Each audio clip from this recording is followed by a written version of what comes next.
Gênesis capítulo 1, versículos de 1 a 3. Assim começa a Bíblia e assim nós lemos nas Escrituras Sagradas. No princípio criou Deus os céus e a terra. A terra, porém, estava sem forma e vazia. Havia trevas sobre a face do abismo e o Espírito de Deus pairava por sobre as águas. Disse Deus: haja luz, e houve luz.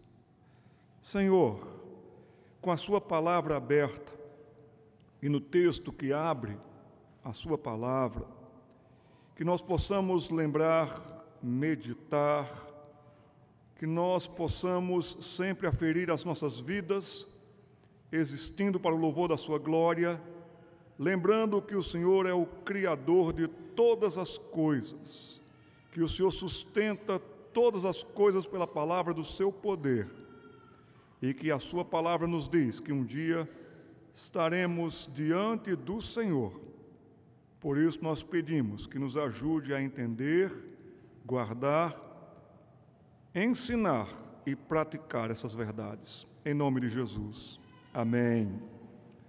Um dia estaremos diante do Autor do universo, do Criador do universo, por causa também das implicações da criação, da queda, do afastamento e de toda a nossa rebeldia. Esse texto fala sobre a origem do universo. E esse texto afirma como começou o universo. Mas dentro do universo estamos nós, um planeta tão pequeno, e somos tão finitos dentro de uma cosmologia intensa e imensa, que uma pergunta nos vem à tona: qual o sentido da vida em tudo isso? Qual o sentido da vida?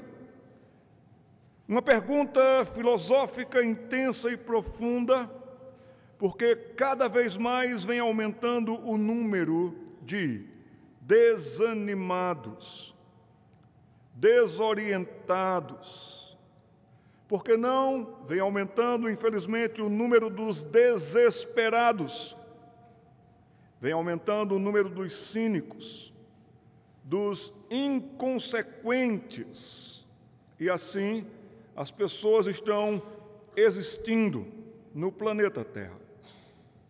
Diante disso, diante dessas crises todas e tantas, na busca por resposta, qual o sentido da vida, qual o significado da vida, você precisa voltar para a origem de tudo. Nós não compreenderemos o sentido da vida se nós não compreendermos a origem do universo.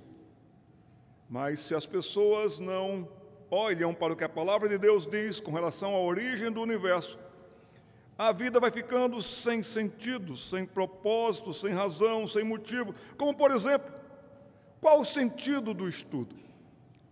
Para que estudar? Se vem um e dá um golpe, se vem um e não estuda, mas passa de ano, consegue as melhores colocações até em concursos, de tal maneira que se pergunta como, se ele não estudou. Qual o sentido do estudo? Qual o sentido do trabalho? Por que trabalhamos? Por que estamos trabalhando? Por que juntamos? Por que corremos atrás do vil metal? Qual o sentido da união, do casamento, da família? Sabe, aqui entra um grave problema, porque entra um dilema que afeta e traz sérias complicações, dependendo do rumo que você decidir sobre qual é a origem do universo. Cada vez mais tem se levantado projeto e programa para afastar Deus da família, Deus das crianças, Deus dos filhos. Estão entrando com ideias cada vez mais redivivas, reaquecidas. O cientificismo é uma realidade hoje como que um culto à ciência. mas tanto para a fé que crê num Criador, quanto até mesmo para a fé que crê no acaso, saiba disso.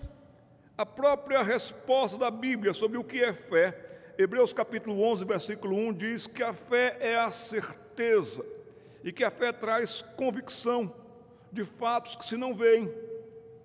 Tem pessoas que creem no cientificismo de tal maneira que têm grande fé, dizendo que para trás começou por um acaso há bilhões e bilhões de anos, e assim crê-se que os fatos que se veem hoje, olhando para trás, foi dessa maneira.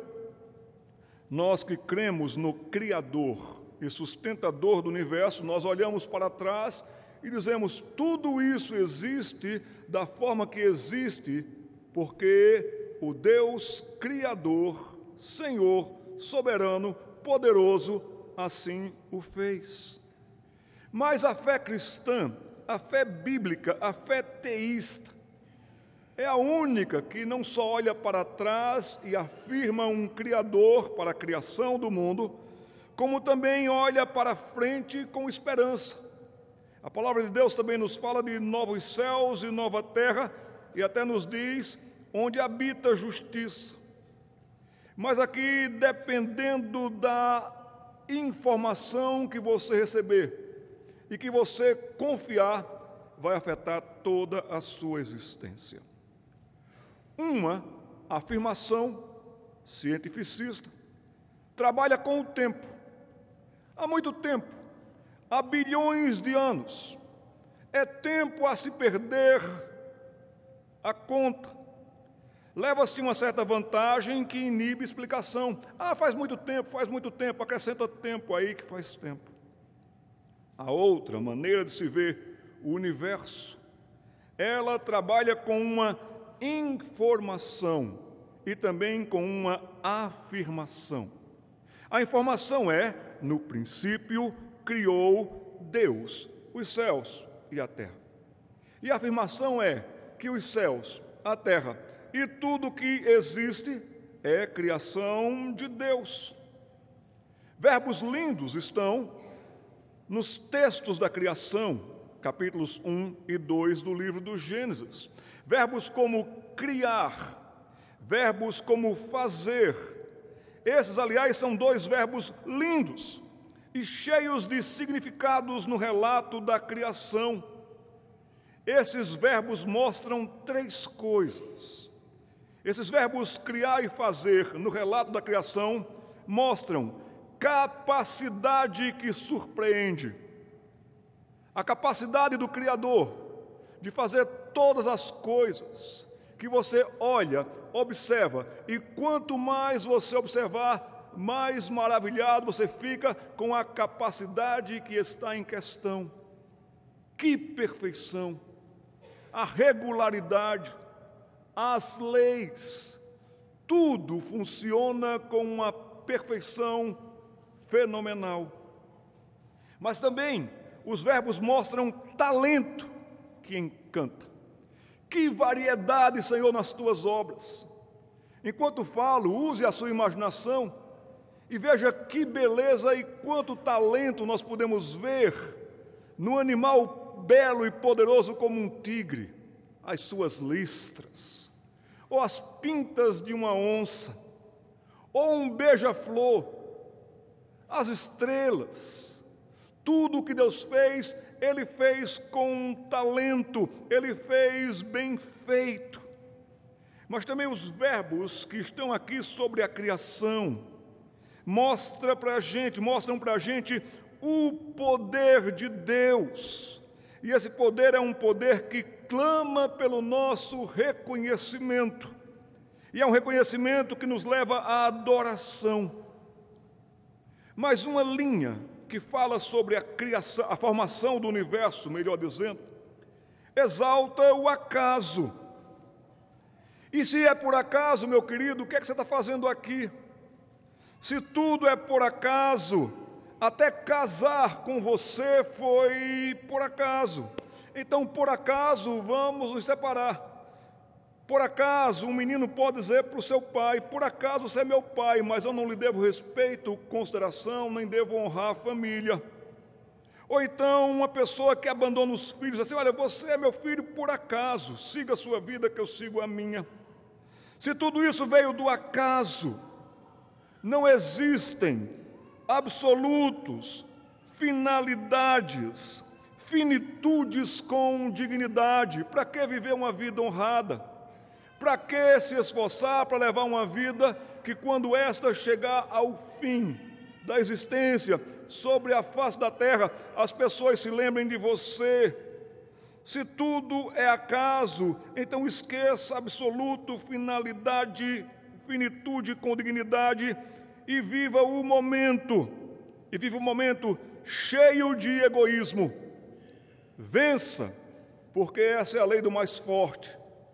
E use de todos os artifícios que você puder. Minta, enrola, engane. Faça qualquer coisa, porque se é o acaso, sabe? Vocês já devem ter escutado a música dos Titãs, Epitáfio. O que é epitáfio? Epitáfio nada mais, nada menos é do que sobre o túmulo. E você, quando vai a um cemitério, você vê muitos túmulos, e ali você também vê epitáfios. Alguns elogiosos, tantos mentirosos, mas também ali, nessa música dos Titãs, epitáfio. Se é epitáfio é porque presume-se que a pessoa aqui já morreu. E essa letra diz: devia ter amado mais, ter chorado mais, ter visto o sol nascer, devia ter arriscado mais e até errado mais, ter feito o que eu queria fazer. Queria ter aceitado as pessoas como elas são. Cada um sabe a alegria e a dor que traz no coração. E aí vem o refrão da música: o acaso vai me proteger enquanto eu andar distraído. O acaso vai me proteger enquanto eu andar. E o verbo está no infinitivo, como que eu vou vivendo, eu vou levando a vida. Eu vou sendo discípulo de Zeca Pagodinho: deixa a vida me levar, a vida leva eu. E eu vou indo, até ver aonde isso vai dar. Queridos, queridas, aqui nós podemos ver claramente que a palavra de Deus nos chama para uma responsabilidade para com o Criador. Quer saber o sentido da vida? Então tem-se que saber primeiro e crer e confessar a origem do universo, como aqui está. Gênesis capítulo 1, versículo 1, assim começa o universo. No princípio, criou Deus os céus e a terra. E é uma informação plena e exata. E é uma afirmação categórica. Aqui você tem tudo do que você precisa para reconhecer que você não é o centro do universo, nem o dono do universo. Que você é limitado, que você é criatura. Que este que fez todas as coisas é grande, é poderoso, é Senhor.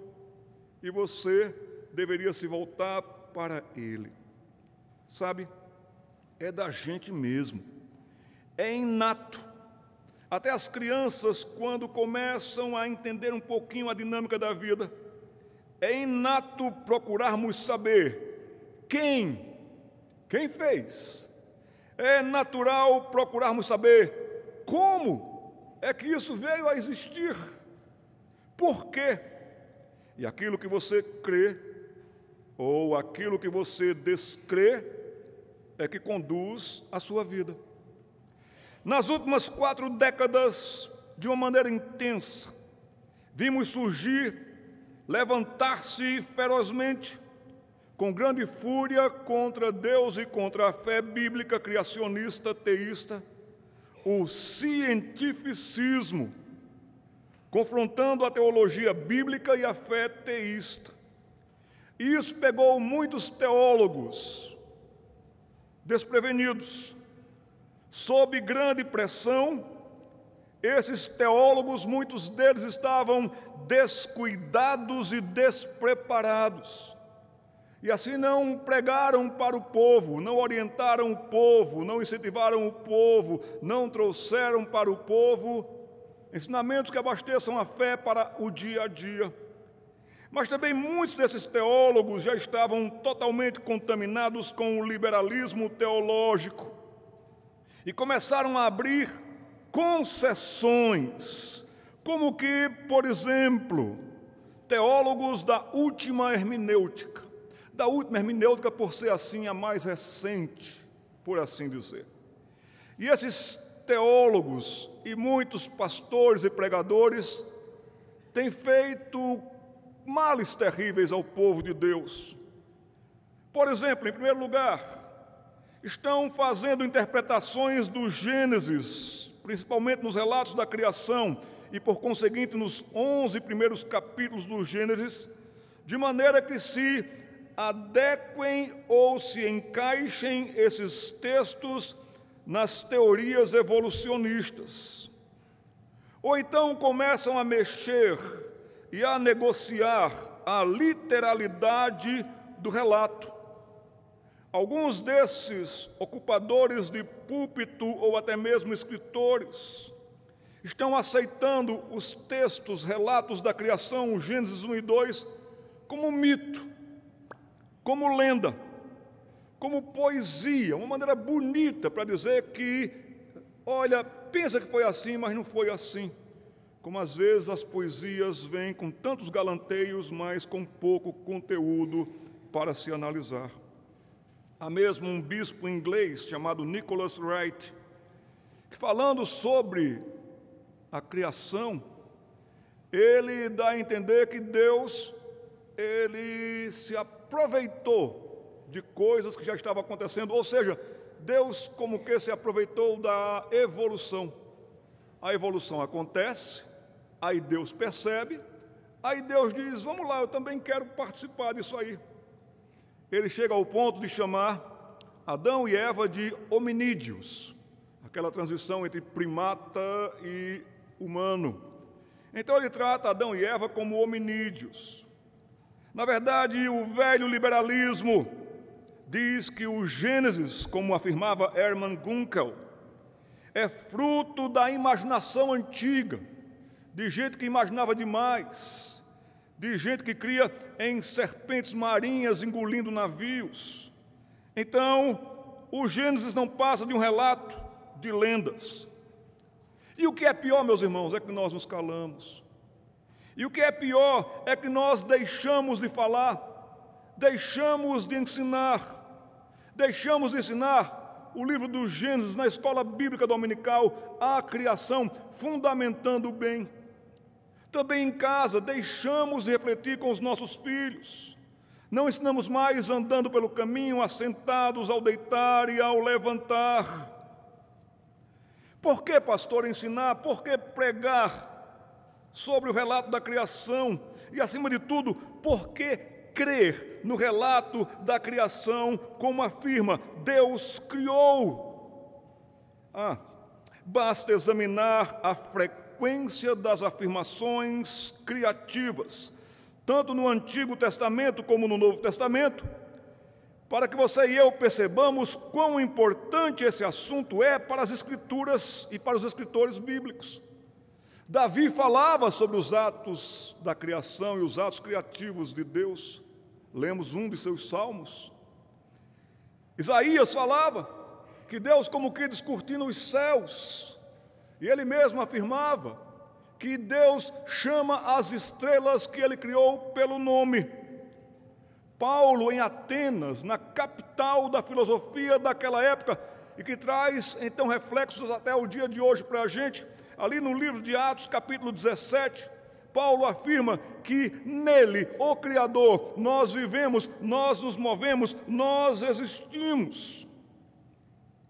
Também, meus irmãos, porque alicerces e fundamentos para a vida e até mesmo para o caráter, para a existência de uma pessoa com sentido, estão em jogo.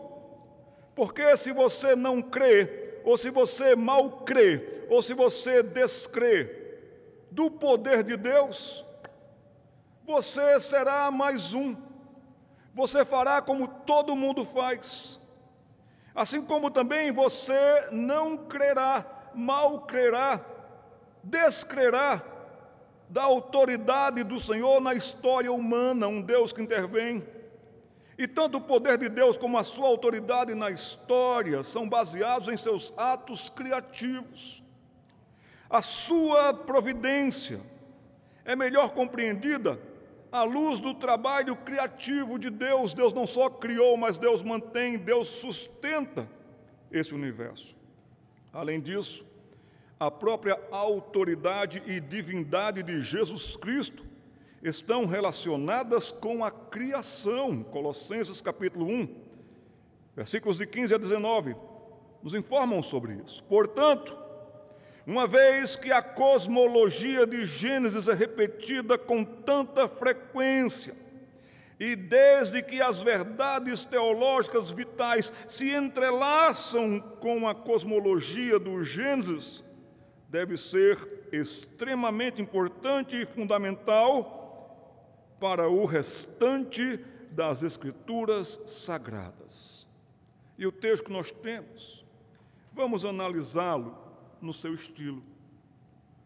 No princípio criou Deus os céus e a terra, e depois vem toda uma descrição bem prática, bem objetiva, bem organizada, bem ordenada.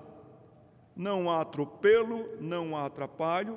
Você pode ver muito bem aí que a partir dos versículos 2 até o versículo 10, nós temos o que conhecemos cientificamente como o reino mineral, água, o planeta. Então aqui nós temos toda uma estrutura hidromineral que a ciência reconhece e afirma. Depois nós vamos ter, a partir do versículo 11 até o versículo 19, o reino vegetal. Tudo o que existe de botânica está aqui de uma maneira bem ordenada e bem organizada. A partir do versículo 20 em diante, nós vamos ter o reino animal. Em nada, o relato da criação é anticientífico, mas também não é um tratado científico. Não é um tratado só para os físicos, para os matemáticos, porque nem esses aguentariam e conseguiriam a potência das informações que aqui existem, como Deus criou. Mais importante é que o relato está em prosa. Por quê? Chama a sua atenção, porque esse gênero literário, a prosa, mostra a grandiosidade e a riqueza do relato.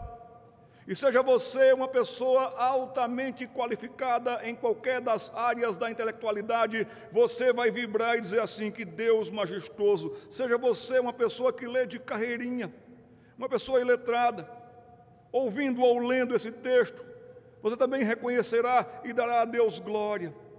Seja uma criança. As pessoas que leram esse texto no século XI, no século IX, pessoas que igualmente como você e eu, lendo esse relato, foram apresentados a uma grandiosidade com riquezas necessárias para o entendimento do relato. A prosa, ela visa, sabe o quê? Ela visa tão somente uma explicação básica e satisfatória. Uma explicação básica e satisfatória. Não é um enunciado, não é um tratado, é uma explicação. Tudo o que existe foi assim, e foi por causa dele. Também a prosa permite o texto no estilo natural. A prosa, ela utiliza a linguagem do cotidiano para expressar um pensamento racional, dados atributos analíticos e objetivos de sua forma. E assim, tudo que você analisar aqui não está fora de sentido em nada. No mesmo período em que Moisés escreve o Gênesis, também havia um texto lá da Babilônia, chamado Enuma Elish, ou Enuma Elis.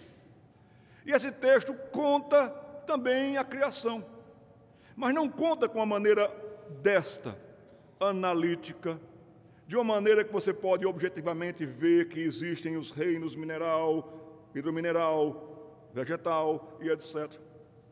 Que há um processo bonito. O Enuma Elish conta como tudo veio a existir, porque um deus chamado Marduk, ele com mais 7 deuses, eles vão criando, mas não tem nada de objetivo, não tem nada de objetividade. Por exemplo, querem saber como o Enuma Elish conta como surgiram os homens? Conta que Marduk cuspiu, pá, aí surgiu um homem. Aí Marduk cuspiu de novo, pá, aí outro homem. Então, homens que me escutam nesta noite pela internet, vocês não passam de cuspidas de Marduk. Isso é desesperador, não é, gente?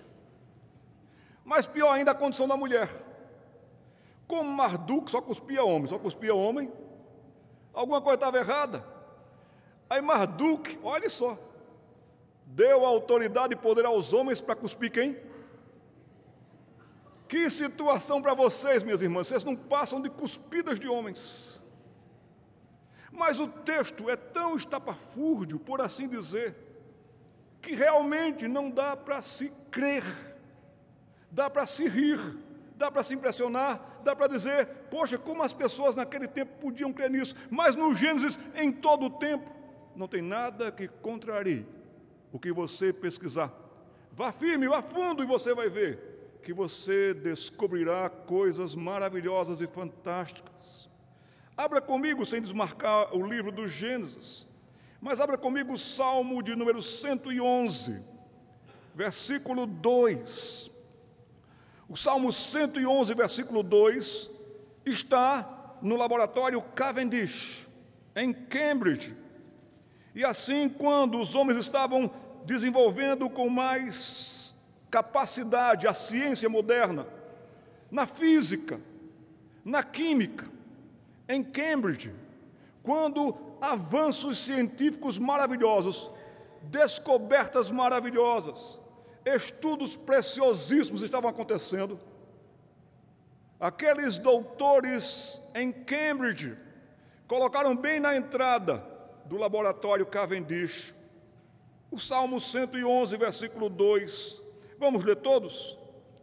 Grandes são as obras do Senhor, consideradas por todos os que nelas se comprazem. Você tem alegria na matemática? Estude matemática, vai estudando matemática. Em nada você vai dizer assim, é a Bíblia contra a matemática. Pelo contrário, você vai glorificar a Deus por dizer assim, que perfeição. A física, a química e assim por diante. Então, o estilo do texto não é um estilo científico, para quando aquele seu amigo chegar para você assim, mas o Gênesis não é científico. O estilo não está para isto, nessa visão que as pessoas têm. E sabe, crônicas, novelas, ensaios, cartas, além de muitos textos acadêmicos e jornalísticos, textos publicitários, são diversos os exemplos de textos em prosa. É uma maneira muito prática e objetiva de narrar, e é esse o objetivo, narrar como Deus fez e quem Deus fez. E lhe dá a capacidade também de descobrir e encontrar algumas coisas na questão do como. Aqui nós podemos ver no versículo 1, a natureza da obra de Deus. Como é essa natureza? É por acaso? É sem sentido?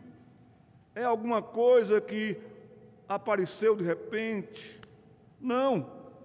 É uma natureza que tem ordem, que tem leis, que tem uma regência fantástica. A natureza das obras de Deus, você pode ver aí no versículo 1, com o verbo criou. No princípio, criou Deus.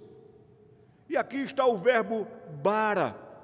O verbo bara é um verbo raríssimo. É um verbo que mostra uma criação absoluta do nada. Deus não se aproveitou de matéria-prima. O Senhor Deus Todo-Poderoso não se aproveitou de alguma coisa que estava evoluindo por acaso pelo caminho.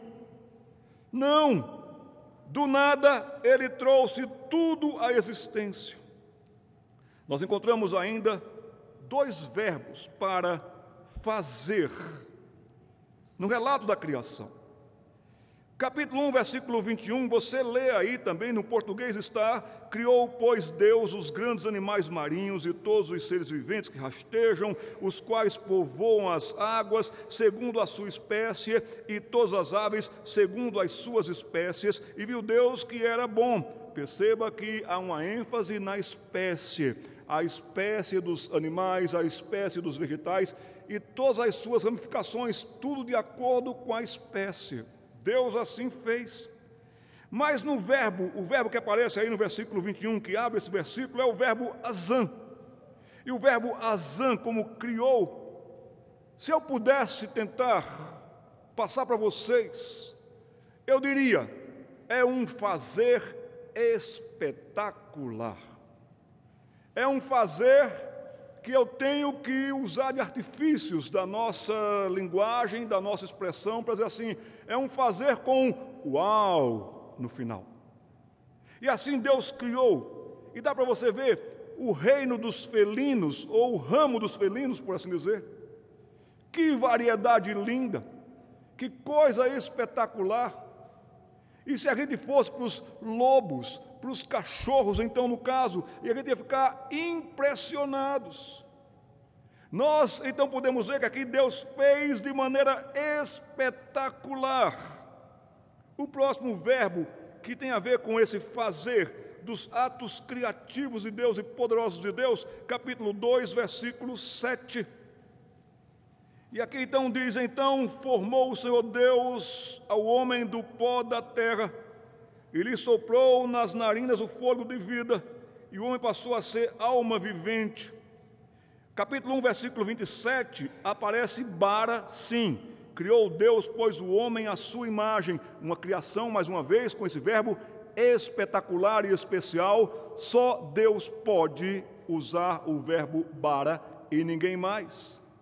Mas quando o relato vem para o Gênesis, aí aparece agora o verbo yatsar. Yatsar é para mostrar que Deus não só fez você de uma maneira sobrenatural e poderosa e única, mas também yatsar, se eu pudesse mais uma vez recorrer às linguagens e expressões e etc., seria um yatsar como que fashion. Deus lhe fez fashion. Deus lhe fez diferente. Deus lhe fez, pegam essa palavra fashion para desfile, mas Deus lhe fez como que para coroar toda a criação. E é por isso que nós devemos honrar ao próximo, nós devemos amar ao próximo, nós devemos cuidar do próximo. Nos dói quando uma criança é abandonada, nos dói e deve nos doer quando uma criança é largada, nos dói quando uma mãe não tem coração e abandona os filhos, nos dói quando um pai é relaxado, nos dói porque você é único, a sua história é única, você é único sobre a face da terra. Você indo embora, vai você junto. Nunca mais haverá outro igual a você. Então Deus lhe fez de uma maneira tal que o salmista fica impressionado lá no Salmo 8, lembram disso? Fizeste-o, no entanto, por um pouco menor que Deus. Como tu és maravilhoso, e tu nos criastes desta forma, e por isso nós temos sentido para a vida. Nós temos o nosso catecismo de Westminster, com a primeira pergunta: se você é um bom presbiteriano, você sabe de todas. Se você é um presbiteriano meia boca, você sabe de algumas. Se você é um presbiteriano torcedor do Vila Nova, você só sabe da primeira. Mas a pergunta que lhes faço, respondam: qual é o fim principal do homem? O fim principal do homem é glorificar a Deus e gozá-lo para sempre. Você tem outras finalidades, sim. Qual é o fim principal? Você tem a finalidade de casar, você tem a finalidade de ser pai, ser mãe, ganhar dinheiro, torcer para o Atlético.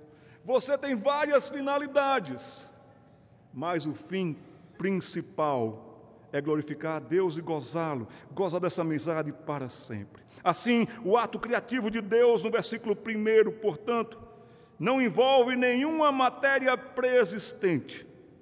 Um Deus todo-poderoso criou os céus e a terra do nada, e isso aconteceu no começo. E essa informação, no princípio, criou de maneira espetacular, criou de maneira especial, e todos os detalhes na criação são detalhes perfeitos, numa sintonia fina, maravilhosa. Essa informação, no versículo 1, enfatiza 3 coisas. Está enfatizando que aqui nós temos grandes começos. Já imaginou o começo dos oceanos ou do oceano? O começo das montanhas, o começo das flores, o começo da raça humana. São grandes começos que nós temos aqui. Em segundo lugar, enfatiza que cada um deles foi iniciado por Deus. Deus fez, Deus fez, Deus fez. Cada coisa está no seu devido lugar. Cada ato de Deus tem o seu sentido, o seu motivo. Eu tenho um amigo meu lá de São Paulo, que ele durante muito tempo, na sua juventude, ele questionava o nariz. Isso mesmo, nariz. Jader, eu não nego o poder de Deus, eu não nego a sabedoria de Deus, mas eu tenho uma complicação com o nariz, rapaz. Eu disse, mas por que você tem complicação com o nariz? Olha para aquela pessoa, olha para aquele rapaz, as moças olhando para aquele rapaz, tão bonito, olhos bonitos, cabelo lindo, mas olha o tamanho do nariz. E aí ficava tudo prendido no nariz. Ou então, mas o nariz, olha aquele nariz, tem um nariz torto. Aquele nariz, como ali tem uma bolinha, e a pessoa ficava presa no nariz. Até que ele glorificou a Deus, porque um dia ele achava, querendo, quem sabe, dar uma opinião na criação, que Deus podia ter eliminado do rosto o nariz. Aí ninguém falava do nariz de ninguém. E ele achava que Deus devia ter feito 2 furinhos aqui. Afinal de contas, está tudo ligado. E aí respirar por aqui. Já que você nunca tinha visto o nariz, ia ser natural e normal para você respirar por aqui, não é verdade? Aquele meu amigo estava convencido de que Deus tinha, não vou dizer falhado, mas tinha se equivocado, talvez, segundo a opinião dele, em ter feito o nariz. Até que um dia ele foi comer uma coxinha. E quando ele pegou aquela coxinha que ele foi levando à boca, o nariz o avisou. Olha o cheiro. E ele nunca mais reclamou do nariz. Só Deus, muito obrigado, com sabedoria. Que sabedoria perfeita. Porque antes de engolir e me fazer mal, o nariz me avisou, como tu és perfeito, soberano. Tudo está no seu devido lugar, tudo iniciado por Deus, e sabe, e Ele fez do nada, por sua vontade e por seu poder. Eu já estou me dirigindo para o final, mas não só vimos a natureza da obra de Deus, mas também a natureza de Deus, nesse relato do versículo 1. No princípio criou Deus os céus e a terra. A palavra princípio para a gente é a palavra bereshit. A palavra criou é o verbo bara, mas a palavra Deus é a palavra Elohim. E a importância teológica de Gênesis 1:1 não pode ser subestimada. O versículo identifica Deus como Elohim, um substantivo masculino, plural, que enfatiza seu majestoso poder e glória. Essa partícula El está impregnada de sabedoria, de poder, de tudo que você puder imaginar, de força, capacidade, condição, sem que você tenha condição de imaginar quanto poder Ele tem, quanta glória Ele tem, quanta sabedoria Ele tem. Ele é todo poderoso, todo sábio, todo bom. Elohim, essa forma plural do substantivo Elohim, nunca e não reflete politeísmo. Isso é evidente, você pode ver porque não está assim. No princípio criaram os deuses, mas no princípio criou Elohim. Aqui há um mistério impressionante, que com o desenvolvimento de toda a informação da palavra de Deus, nós vamos ver que aqui está o Pai, o Filho e o Espírito Santo. Que aquele que criou todas as coisas se fez carne e habitou entre nós. Que o Espírito Santo de Deus pairava sobre as águas. Então, Elohim está refutando várias heresias fundamentais. Está refutando o ateísmo, a visão de que Deus não existe. Com Elohim, a Bíblia não oferece argumentos filosóficos para a existência de Deus. A Bíblia assume sua existência e vê tudo à luz dessa premissa. Toda proposição e toda conclusão parte dessa afirmação. Tudo existe, tudo acontece, tudo se movimenta, porque Deus começou e porque Deus levará a cabo e porque Deus sustenta todas as coisas. Agora, se você não vive isso em casa, se a sua fé é em confiança no Deus Trino, não é visível no seu caráter, no seu comportamento a partir de casa, seu filho será atacado, sua menina será atacada diretamente, como que quase diariamente, a que não se creia nesse Deus.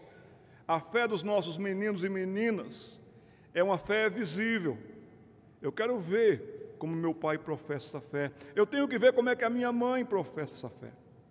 Também é uma fé não só visível nos atos do pai e da mãe, como dependem desse grande Deus, como também é uma fé audível.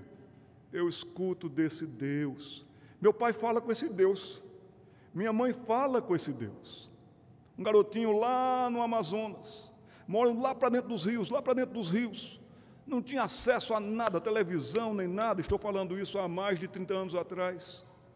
E quando foi um dia a sua mãe adoeceu, e a sua mãe adoecendo, precisou vir para Manaus para se tratar com um médico em Manaus. E tinha que pegar barco, tinha que pegar lancha, tinha que viajar aqueles quilômetros todos, para chegar depois de 2 dias, quem sabe, em Manaus. Aquela família ouvira de Deus através das ondas sonoras das pregações que vinham através da rádio transmundial. E eles tinham um rádio, e eles ouviam de Deus, e ali a fé veio ao coração daquela família, e agora Deus marcava não só a existência deles, mas o lar deles, e aquele dia começava com Deus, e aquele dia terminava com Deus, e as pessoas cantavam louvores a Deus, mas agora aquele menino de 8 para 9 anos de idade precisou ajudar sua mãe, carregando algumas coisas, veio para a capital, foi ficar hospedada na casa de uma prima, aquela senhora. E ali, hospedado na casa de uma prima, logo o primo na mesma idade, vamos brincar. Vamos brincar do quê? Sugeriu o menino da capital. E o menino do interior disse, qualquer coisa que você quiser brincar, eu acompanho, vamos lá. Vamos brincar de He-Man. Aquele garoto do interior do Rio nunca tinha ouvido falar disso, mas não quis passar vergonha, vamos. E chega um momento que o primo da capital está ali todo entusiasmado e pega um pedaço de madeira e então levanta para o alto, e diz assim, pelos poderes de Grayskull. E o outro primo que estava acompanhando não teve dúvida, tirou o seu e disse, pelos poderes de Jesus Cristo. Ah, meu irmão, minha irmã, refutamos o ateísmo, porque tudo parte daquele que criou todas as coisas. Também refutamos e refuta-se com esse texto o politeísmo.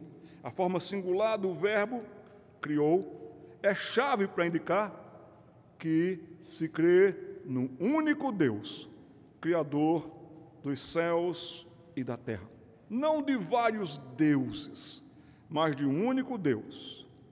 E nós depois, então, entenderemos, no decorrer de todo o estudo, que esse Deus é Pai, Filho e Espírito Santo, é um Deus trino. Também refutamos com esse texto, e a palavra de Deus refuta, o materialismo radical. Sabe, meus irmãos, minhas irmãs, não creiam na matéria, não se apeguem à matéria. As coisas vão passar. Você não se sustenta pela matéria. Creia naquele que, sem nada material, sem nada preexistente, trouxe à terra e tudo que existe, e que veio também a ser matéria, a existência. Creia nele, desapegue-se do material e viva sobre a face da terra para o louvor da glória de Deus. Também descrê do panteísmo, tudo é Deus, Deus é tudo, a árvore é Deus, Deus é a árvore, nada disso. O Senhor está fora da sua criação, sem depender em nada dela. Deus não precisa do oxigênio que criou. Você e eu precisamos, porque estamos aqui para nos mantermos e respirarmos. Aqui nós temos o versículo 2. E aqui então, o que se está enfatizando tanto? É o caos ou é o cosmos? Será que é o caos? Algumas pessoas, alguns teólogos, viram nesse versículo 2 que a terra, porém, estava sem forma e vazia. Havia trevas sobre a face do abismo, e o Espírito de Deus pairava sobre as águas. Será que aqui, então, você já deve ter ouvido isso, que a ênfase agora é no caos? Muita gente, muitos teólogos, pegaram daqui para criar algumas teorias. Entre elas, a mais famosa é a teoria da lacuna. A teoria da lacuna é que existe um espaço, um intervalo, que alguma crise acontece, que alguma coisa aconteceu aí entre Gênesis 1 e Gênesis 3. E aqui então pessoas utilizam disso para criar muitas ideias, como por exemplo, é aqui que cai Satanás. Satanás caiu aqui. Então dizem que ele caiu aqui nesse versículo 2.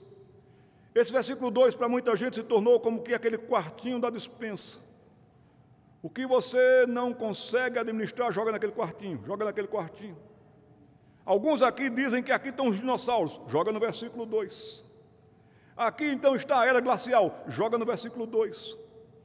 Aqui está vendo que havia trevas, mas Deus é luz, então trevas, Satanás, então joga no versículo 2. É aqui que ele cai, até pegam textos como de Isaías capítulo 14 para querer justificar a partir desse intervalo aqui, dessa lacuna aqui. Será que o texto está querendo dizer isso mesmo?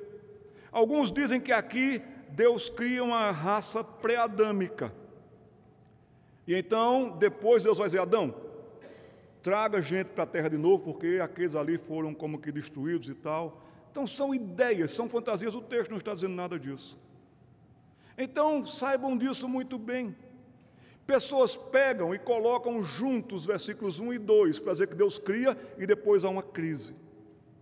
Não, meus irmãos, o texto não dá base nenhuma para isso, para você jogar aqui no versículo 2, qualquer das coisas que você não entende, joga lá e cala a boca. Não. O texto separa muito bem o versículo 1, com uma afirmação exata, com uma informação clara. A partir do versículo 2, vem os versículos 3, 4, 5, 6, 7. Então, com o versículo 2, começa a narração da criação. Aqui está a mecânica de tudo. Está dizendo que a terra estava aqui sem forma e vazia, que havia trevas sobre a face da terra, mas nada que você seja permitido a espiritualizar ou até mesmo a criar, em alguns casos até mesmo a inventar. Eu chamo sua atenção, é mesmo para o versículo 2.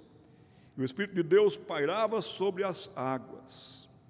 Existem pelo menos 36 versículos no Antigo Testamento ligando esse trevas ou essa escuridão a uma situação de águas, águas profundas, águas turvas, águas escuras. Então o que havia era uma massa coberta com água. E o Espírito Santo de Deus pairava sobre as águas. Aqui está enfatizando a pessoa bendita do Espírito Santo de Deus, pairando, como que cuidando dessa fase da atividade criativa de Deus. Já lhes disse que esse termo trevas ou escuridão refere-se tanto a mar como a lagos. Moisés, portanto, está meramente indicando que a terra estava completamente coberta ou cercada de água, sobre a qual havia na terra completa escuridão. Abra comigo o Salmo 104, versículo 106. O Salmo 104, versículo 106, é um salmo que fala sobre o Criador. E também relata as obras do Criador. Não é um texto que está falando sobre o dilúvio, por exemplo. Está falando sobre o Deus Criador. Salmo 104, versículo 6 diz: Tomaste o abismo por vestuário e o acobriste. As águas ficaram acima das montanhas. à tua repreensão fugiram. Então, o que nós vamos ter aqui é a ênfase nesse versículo 2, descrevendo o Espírito Santo de Deus pairando, protegendo, participando da atividade criativa. Outras passagens, como por exemplo, João Evangelho, capítulo 1, versículos de 1 a 3, Colossenses 1,16, deixam bem claras essas passagens que mais de uma pessoa da divindade estava intrinsecamente envolvida na criação. E assim nós podemos ver a ação maravilhosa do Deus Trino. Versículo 3 diz: e disse Deus, haja luz e houve luz. Esse texto não traz nenhuma ideia de evolução, nenhuma ideia de que Deus aproveita de um material que já existia, nunca. Sugere um plano e propósito divino, impedindo os conceitos de que a Terra se originou por acidente ou por acaso, e que ela é autoexistente ou autossustentável. Cada um dos 6 dias vai começar com este anúncio. E disse Deus, Deus falou, foi feito, Ele mandou, e assim se fez, nos diz o Salmo 33, versículo 9. Jesus Cristo também usou da palavra para criar. Jesus Cristo cria o melhor vinho. Jesus Cristo, com a sua palavra, cria o novo homem. Assim sendo, minha irmã, meu irmão, que privilégio para você e para mim, crermos, confiarmos, confessarmos, estudarmos, aprendermos e contarmos às vindouras gerações. E aí você vai poder até dizer assim: devia ter complicado menos, diz a música dos Titãs. Claro, você também podia fazer isso, minha irmã, não complique tanto, meu irmão. Trabalhado menos, ter visto o sol se pôr, devia ter me importado menos com problemas pequenos, ter morrido de amor. Queria ter aceitado a vida como ela é, a cada um cabe alegrias e a tristeza que vier. Mas saiba de uma coisa, nessa existência, se você crê num acaso, que pena que o seu epitáfio vai ser tão confuso, tão sem rumo. Que pena que se você confia que tudo é por acaso, então você vai ser protegido pelo acaso. O acaso vai me proteger enquanto eu andar distraído, o acaso vai me proteger enquanto eu andar. Mas se você se volta para o Deus Criador, por graça, Ele lhe iluminou a mente e os abriu os olhos, para que você possa ser assim: creio em Deus Pai, Todo-Poderoso, Criador dos céus e da terra. O Deus Todo-Poderoso vai lhe proteger. E ainda que você ande pelo vale da sombra da morte, você não temerá mal algum, porque Ele está com você. Ele estará com você. Ele guarda a sua entrada, Ele guarda a sua saída. Ele sabe tudo sobre você. Ele tem cuidado de você. Se nem um fio da sua cabeça, de cabelo, caiu hoje, sem que Ele permitisse. Se nenhuma folha no Amazonas caiu hoje, sem que Ele visse, permitisse. Quanto mais você, homem de pequena fé, mulher de pequena fé. Creia em Deus Pai Todo-Poderoso. Creia em Jesus Cristo. Creia no Espírito Santo. E viva uma vida maravilhosa para a glória dEle, sobre a face da terra. Amém.